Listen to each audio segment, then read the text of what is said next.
dark, shaggy fur. For a terrible moment, the bear just stood there on all fours, eyeing the boy.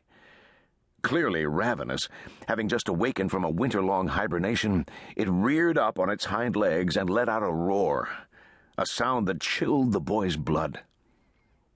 The boy took off, scrambling and falling in the snow, moving with everything he had, when all at once another great furred creature came out of the trees in front of him, and the boy ran straight into its arms. He let out a scream, and behind him the roar of the bear grew louder. At any moment his head and limbs would be torn from his body, and he braced himself for the certain death he knew was upon him.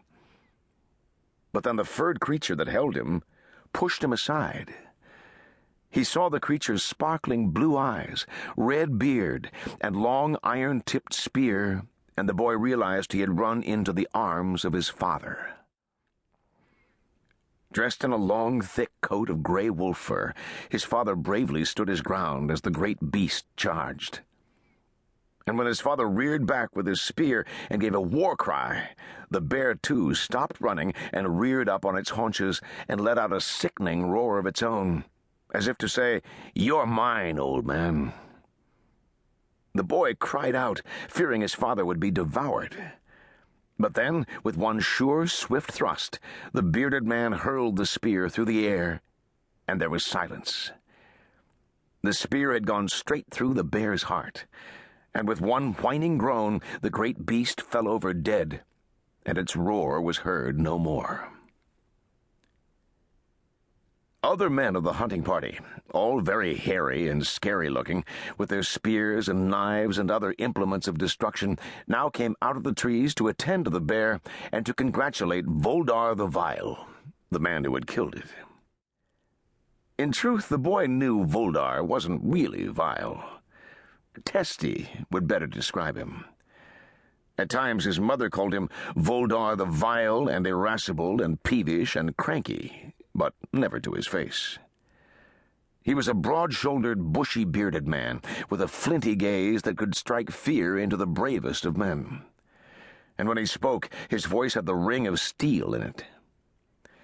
The fact that he also had the breath of a rotting walrus carcass may have further explained his powers of intimidation. The boy blinked in awe at his father, crying tears of joy, astonished that they both still lived. The great man turned and glared at his son. For a moment it seemed Voldar might erupt in anger, as he often did, exploding in colorful oaths such as, "What in Thor's befouling backside?" or the ever-popular, "I'll be dipped in weasel spit." But instead he turned to the men and said with a good-natured growl, "Somebody grog me. My throat's afire." A man rushed over with a goatskin bag filled with barley ale. Voldar held it aloft and hungrily squirted the home brew straight down his throat. He thrust a fist into the air and let out a loud, ripping belch. "Vikings won, bears nothing," he said, and the men burst into laughter, drawing out more goatskins of home brew and drinking them down in great gulping draughts.